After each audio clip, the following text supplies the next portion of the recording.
वेदांत वेद्य भुवनैक भर्ता भगवान सदाशिव शम्भो दिगम्बर भेष धारण गरेर कि भगवान शिवजी भिक्षाटन गरेर हिँड्दै हुनुहुन्थ्यो र त्यो भिक्षाटन गर्दा दिउँसोको समयमा ऋषि पत्नीहरू मात्र आश्रममा थिए। ऋषिहरू सबै सन्ध्यावन्दनका लागि दिउँसोको स्नानका लागि भनेर गएका थिए। ऋषि पत्नीहरूले यथोचित सम्मान गर्छन्, भिक्षा दिन्छन्। त्यही मध्येबाट एक ऋषिपत्नीले प्रश्न गर्छिन्, को हुनुहुन्छ, कहाँबाट आउनुभयो, किन घुम्नु भएको छ, के छ? ईश्वरहम सुखे शान्ते, मलाई ईश्वर भनेर चिन्छन्। म हे देवी यो वनमा भिक्षाटन गर्दै हिँडेको छु, खासै विशेष त्यस्तो केही छैन। ईश्वर भन्ने वचन सुन्न साथ ईश्वरस्य वचः श्रुत्वा ऋषिभर्या उवाच तम्। ईश्वर यो शब्द सुन्न साथ ऋषिभर्या ऋषिपत्नीहरू उवाच तम् के भन्छन् त भन्दा ईश्वरोषि महाभाग कैलासपतिरेव च एकाकिन कथं देव भिक्षार्थम् अट्टनं तव। हे महाभाग, ईश्वर भने पछाडि पक्कै पनि हजुर कैलाशपति हुनुपर्छ। अनि कैलाशपति स्वयं भगवान शिवशंकर एकाकिन कथम देव, यो कुरा हामीलाई प्रश्न बनाइदिनुहोस्, बताउनुहोस्। के बताउनुहोस् भन्दा भिक्षार्थमटम तब के गर्न भिक्षा माग्दै हिँडेरा? कोही घर माग्न आए अनि हजुर को भनेर सोद्धाखेरि म चाहिँ बिल गेट्सको आफ्नै छोरो भनौँ भने के भन्ने हो त्यतिखेर? अथवा नेपालको कन्टेक्स्टमा भिक्षाटन गर्न आए हजुर को भनेर सोद्धाखेरि म चाहिँ विनोद चौधरी भन्यो भने के भन्ने हो त्यतिखेर? सोध्नु पऱ्यो नि त, के माग्न हिँड्या त उसो भए? शिवजी ईश्वरोषि महाभाग कैलाशपतिरेव च, ईश्वर भनेपछि पक्कै हजुर कैलाशपति भगवान शिव हुनुपर्छ। दिगम्बर स्वरूप छ, पक्कै शिव विष्णु त होइनन्। विष्णु भए चारवटा हात सात हुन्थे, चारवटा हात हुन्थे, शङ्ख चक्र गदा पद्म लिन्थे, पिताम्बर धारण गरे हुन्थे। सबभन्दा दिगम्बर स्वरूप छ, नाङ्गै धाङ्गै भने त को हुन्छन् अरू? शिवजी। अनि माग्न हिँडेका छन्। आश्चर्य, किन माग्नु पर्यो? भिक्षाटन किन गर्नु पर्यो भन्दा भगवान शिवजी भन्नुहुन्छ दाक्षायण्याविरहितो, दाक्षायणीसँग मेरो विरह भयो, विरहितो विचरामी दिगम्बर। कि पत्नी दाक्षायणी, दाक्षायणी भनेकी दक्षकी छोरी सतीसँग मेरो वियोग भयो। तत्पश्चात त्यो वियोगको पीडाले गर्दा म विचरामी दिगम्बर, दिगम्बर रूपमा विचरण गर्न यस्तै रहेछ संसार भनेर। भिक्षाटनार्थम शुश्रोणी संकल्प रहित सदा तया सत्य बिना किंचित स्त्री मात्रम मम भामिनी। कि अब म भिक्षाटन पनि संकल्प रहित भएर गर्छु, कुनै संकल्प केही छैन अब मेरो हृदयमा। संसार निसार रहेछ, यस्तै रहेछ। हे भामिनी, मेरी पत्नी सती अब मसँग छैनन्, म सतीबाट विहीन भएँ। सती बिना अरू कोही रमणी मलाई रुचिकर पनि लाग्दैनन्। फेरि यस्तो होइन अब गइहालेन, ठिकै छ, अब अर्कीले भन्ने के समस्या छ? अझ हाम्रो त उखान पनि खुट्टा भयो जुत्ता कति कति भनौँ ल्याएर, त्यस्तो होइन। ल उहाँले विशेष भन्नुभयो के अरे काली गयो गोरी आउँछन्, गोरी गयो काली आउँछन्, त्यस्तो होइन। शिवजीलाई त्यस्तो विचार भएन।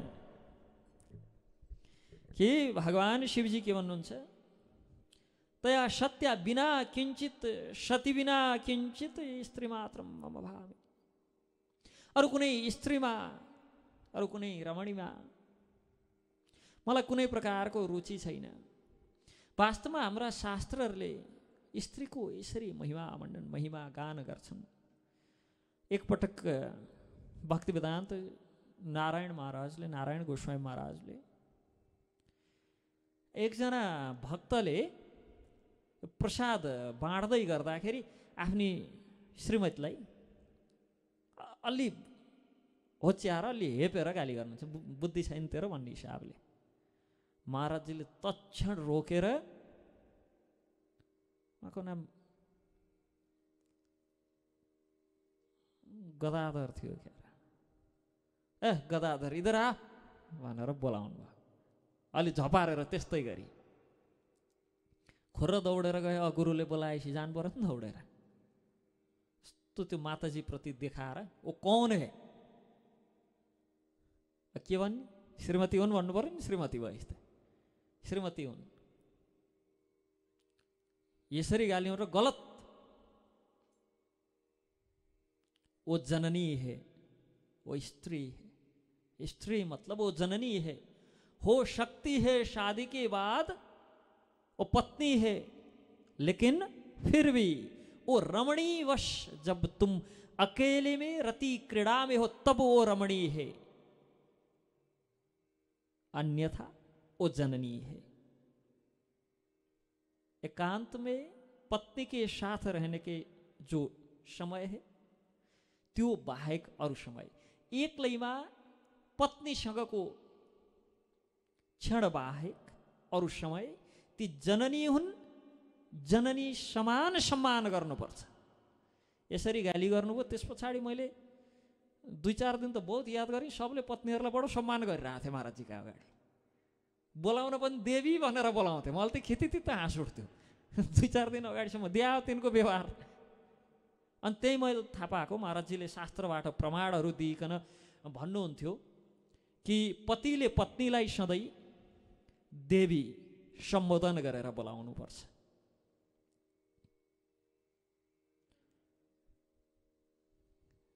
होइन, सम्मान गरेर बोलाउने बानी नभएर होला। एक दिन मात्र बोलाउने कुरा गरेको होइन, सधैँ त्यसरी बोलाउनुपर्छ। देवी र प्रिया यी 2 शब्दहरू प्रयोग गर्नुपर्छ पत्नीलाई, प्रिया र देवी। अनि पत्नीले पतिलाई प्राणनाथ शब्द प्रयोग गर्नुपर्छ। अब आजकल प्राणका नाथ अरू नै हुन्छन्, कहाँबाट पतिलाई प्राणनाथ भन्ने। अब फेरि जसरी पत्नीलाई देवी भनेर बोलाउँदाखेरि कसलाई बोलाएको भनेर दायाँ बायाँ हेर्छन्, त्यस्तै गरी अब पतिहरूले पनि प्राणनाथ, पति परमेश्वर भनेर बोलाइदिए भने छक्कै परेर कसलाई बोलाइन् भनेर यता र उता हेर्छन्। त संस्कार सकिया, संस्कार सकिया यसलाई भन्छन्। यो सम्बोधन भगवान शिवजी के भन्नुहुन्छ, आनन्दै भयो। अब त्यो यसै पनि ती ससुराबा गतिला थिएनन्, मलाई चाहिँ नाना भाती भनेर हेपेकै हुन्। तिनकी छोरी आगा हाम फालिन्, मेरो के को दोष, अर्को ल्याइन्छ। यहाँ भगवान शिवले त्यसो भन्नुभयो कि न रोचते विशालाक्षी, अरू कसैप्रति मेरो कुनै रुचि नै छैन, म सतीबाट विमुख भएँ। त्यसकारण अरू कसैप्रति न रोचते, कुनै प्रकारको मलाई रुचि नै छैन अरूप्रति। शिवजीको बडो विशेषता छ कि त्यत्रो ससुराबाका घर यहाँ भन्ने, हामी कसैलाई चाहिँ अलि मेजमानी खोज्यो भने ससुराली आओस् र भनेर भन्छौँ। बिचारा शिवजीको ससुराली सारा जगतले जसलाई पुज्छ, सारा जगतले कामै नलाग्ने थर्ड क्लास भयो, कबाडी भयो भनेको पनि ससुराली गएपछि विशेष सम्मान पाउँछन्। ज्वाइँ साहबको सवारी भयो नै भन्छन्।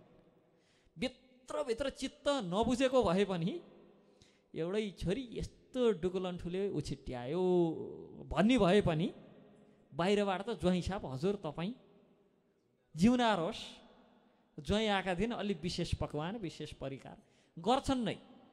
यहाँ बिल्कुल उल्टो, सारा जगतले पुज्ने शिवजीलाई ससुरो यस्तो घामट पर्यो, पुरै अब भन्न हुने नहुने सबै थोक भन। अनि शिवजी फेरि हात त्रिशूल लिएर तँलाई धुन्धुकारी मोरा ज्वाइँलाई सम्मान गर्नुपर्छ भने थाहा छैन, तँलाई आजै ठेगान लगाएको छु भनेर लखाट्न तेरो लाग्नु भएन। खै नबस भने त होला नि मलाई यहाँ भन्नु, उठेर हिँड्दैन हो। सबतिर ज्वाइँ अयोग्य परेर पनि लाज पचाएर ससुराली गए सुनेको। यहाँ बिल्कुल उल्टो, सबैभन्दा योग्य ज्वाइँ नालायक ससुरो। अन्त करिब करिब अब बोका टाउको बुद्धि बोकाकै थियो पहिल्यै, बुद्धि त पहिल्यैदेखि बोकाकै जस्तो थियो, बाख्रै जस्तो थियो। टाउको पनि हाल्दै ठिक्क मिलो।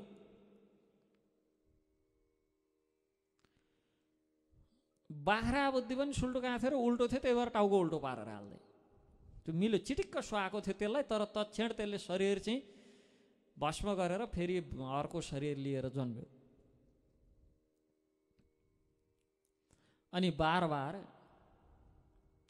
यो स्वभाव हो व्यक्तिहरूको, बार बार के भन्न पनि छोड्दैन थियो भन्दा फेरि मलाई कुनै अहङ्कार छैन है, यसलाई मैले खालि उपदेश दिएको मात्र। उपदेश दिनेको पहिला बुद्धि हेर्नु पर्यो नि, बडो गोरु पल्टिनु पर्यो। बुद्धि बाख्रा छ आफ्नै, अनि शिवजीलाई उपदेश दिइरहेको थियो। यो प्रसङ्ग त हामी सबैलाई थाहै छ, कस प्रकार आफ्नो पतिको, आफ्ना पतिलाई पिताले नानाभाँती भने भनेर पतिको मर्यादालाई पिताले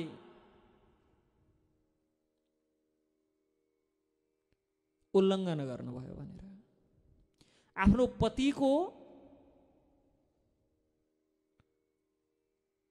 पतिप्रति प्रयोग भएका दुर्वचनहरूलाई सहन गर्न नसकेर तत्क्षण तपाईँको रजवीर्यबाट प्राप्त भएको यो शरीर अब म कुन मुख लिएर शिवको अगाडि जाउँ, यस्तो विचार गरेर सतीले प्राण त्याग्नुभयो। तपोअग्नि प्रकट गरेर शरीरलाई भस्म गर्नुभयो, शरीरलाई जलाउनु भयो। त्यही जलेको शरीर शिवजीले बोकेर हिँड्नुभयो पत्नी वियोगमा। विभिन्न स्थानहरूमा अङ्गपतन भए, शक्तिपीठहरू प्रकट भए। र यहाँ शिवजी त्यस पश्चात पनि दिगम्बर भेष धारण गरेर भिक्षाटन गरेर विचरण गर्दै हुनुहुन्थ्यो। जब शिवजीले अरू कसैमा मलाई कुनै प्रकारको रुचि नै छैन, अब रुचि नै नभएको विषय, त्यही भएर बस दिगम्बर स्वरूप धारण गरेको छु, भिक्षाटन गर्दै हिँडेको छु। तस्योक्तम वचनम श्रुत्वा, शिवजीको यस्तो कुरो सुनेर बडो आश्चर्य लाग्यो ती स्त्रीहरूलाई। उवाच कमले क्षण, ती कमल नयनी स्त्रीहरू अब के भन्छन्? स्त्रियो सुख संस्पर्शा। हामीले सुनेको बुझेको अनुसार त पुरुषहरूलाई त स्त्रीको यसो स्पर्श भयो भने संसारको सबैभन्दा सुख प्राप्त हुन्छ रे। स्त्रियो सुख संस्पर्शा पुरुषस्य न संशय, यसमा त कुनै संशय नै छैन, डाउटै छैन। विचार पुरुषहरू त सारा संसारै उलट पुलट गरौँला जसरी मेहनत त्यही कोमल स्पर्शका लागि गर्छन् रे। स्त्रियो सुख संस्पर्शा पुरुषस्य न संशय, यसमा त कुनै संशय नै छैन। हामीले पढेको पनि, देखेको पनि, सुनेको पनि, भोगेको पनि विषय हो यो। ता स्त्री हो, तर त्यस्ता स्त्रीहरूलाई वर्जिता सम्भो, तिनलाई वर्जित गर्ने कस्तो अचम्मको कुरो। रुचि नै छैन त्यस्ता स्त्रीप्रति, त्यस्तो नि हुन्छ। त्वदृश्येन विपश्चिता, ती कमल नयनी कामिनी स्त्रीहरू के भन्छन् भन्दा, हे शम्भु, स्त्री जाति त पुरुषका लागि सुख स्पर्श स्वरूप हुन्। संसारमा पुरुषहरूका लागि अरू केही सुखको विषय, अरू कुनै सुखको बाटो देख्नु भएको छ? हामी नै त हौ नि। हामी भनौँ भने तिमीहरूको जीवन निस्सार छ, भन्नु खोजेको त्यही हो। अनि यस्तो स्त्री जातिप्रति हजुरलाई कुनै रुचि छैन? त बडो आश्चर्यको कुरो हो। किनभने माथि उहाँले के भन्नुभयो, नरोच त्यो भन्नुभयो, मलाई त कतै केही रुचि नै छैन अब भनेर। त बडो आश्चर्यको कुरो, अचम्मको कुरो। अनि फेरि मलाई अरू अब कोही स्त्रीकै अगाडि पुगेर मेरी त्यस्ती सती थिइन्, ती बाहेक अरू तिमीहरूको मलाई मतलबै छैन भनिदिँदा अलिअलि कता कता ठेस पनि पुग्यो होला। त हामीलाई यसो भन्नु त्यो पनि पुग्यो होला नि त, कतै कतै पर्यो होला। त्यो स्वाभाविक पनि हो। यहाँ हजुरको कानमा लगाएको त ठिकै ठिकै हो, उहाँको चाहिँ राम्रो छ भन्यो भने भोलिपल्ट आएर त्यो फोटो खिचेर त्यही लिएर चाहिँ सब गहना पसल दौडिने हाम्रो स्वभाव हुन्छ। त्यस्ता ठाउँमा शिवजी यहाँ नोरचते विशालाक्षी, मलाई त अरू कसैप्रति रुचि नै छैन भनेदेखि त्यसै पनि आश्चर्यमा परे। कस्तो अचम्मको कुरो। अनि कता कता भित्रतिर गएर त्यो वचन गढ्यो पनि कि हामीलाई के भन्नु खोजे यिनले भनेर, हामी के कुरा कम छौँ? ता स्त्रियो वर्जिता शम्भो, त्यस्ता स्त्रीहरूलाई वर्जित गर्ने। त्वदृश्येन विपश्चिता इति च प्रमदा सर्वाम एलितायत्र शङ्कर भिक्षापात्रं च तच्छम्भो पूरितं च महागुणै अन्नैश्चतुर्विधैः षड्भिर् रसैश्च परिपूरितं यदा शम्भुर् गन्तु काम कैलासम पर्वतं प्रति। अब के गरे त भन्दा सबै स्त्रीहरू शम्भु भगवान शङ्करको समीपमा आएर अनेक प्रकारका उत्तम भिक्षा आदि दिएर, दान गरेर, भिक्षा पात्र भरिदिएर, चतुर्विध अन्न तथा षड्विध रसयुक्त भोज्य सामग्रीले परिपूर्ण गरेर भिक्षा पात्र पुरा गरिदिए। षड्विध रसयुक्त भोज्य सामग्रीहरू, भोज्य पदार्थमा 6 प्रकारका रसहरू हुन्छन्। तितो, पिरो, अमिलो, नुनिलो, टर्रो र गुलियो। यी 6वटा बाहेक अरू रस हुन्नन्। खानेकुरा जे भए पनि यही 6वटा रसमध्ये कुनै का हुने हुन्। र यी 6वटै रसले परिपूर्ण गरेका अनेक पकवान आदि शिवजीलाई भिक्षा पात्र परिपूर्ण गरेर तत्पश्चात जब भगवान शिव कैलाश जान लाग्नुभयो, समस्त ऋषि पत्नीहरू प्रसन्नतापूर्वक ऋषिहरूको ती पत्नीहरू भगवान शिवजीको पछाडि लागे। सबै अब पछि पछि हिँडे। आफ्ना सारा गृह कार्य आदि त्यागेर तद्गत चित्त भएर भगवान शिवको पछि पछि हिँड्न लागे। क्रमशः सबै आश्रमलाई त्यागेर समस्त ऋषिगण पत्नीहरू पछाडि हिँडे। ऋषिहरू फर्केर आउँछन्, घर छैनन् अब हुनुपर्ने मान्छे। समस्या आएर हेर्छन्, आश्रम त शून्य छ, छैनन्। घर को हुनुपर्ने कोही पनि छैन। आपसमा अब भन्न लाग्यो, कहाँ हिँडे फेरि अब हाम्रा पत्नीहरू कोही पनि छैनन्, कसैको अत्तो पत्तो छैन, कता हिँडे, कसले हरण गर्यो, कस प्रकार केही घटना परिघटना घट्यो कि परामर्श गरेर आश्रमको चतुर्दिक अनुसन्धान प्रारम्भ गरे। अब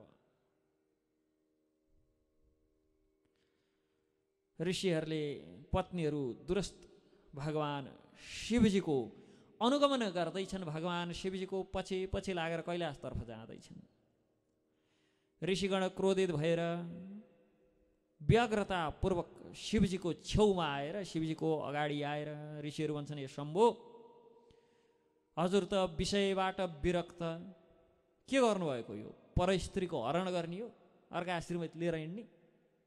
विचार शिवजी अनि यसो घुमेर पछाडि फर्किनुहुन्छ, लहेर यत्रो त्यो झुन्ड पछाडि लागिरहेको छ। विचार हत्तो पत्तो थाहै छैन। कहिलेकाहीँ यस्तो पर्छ।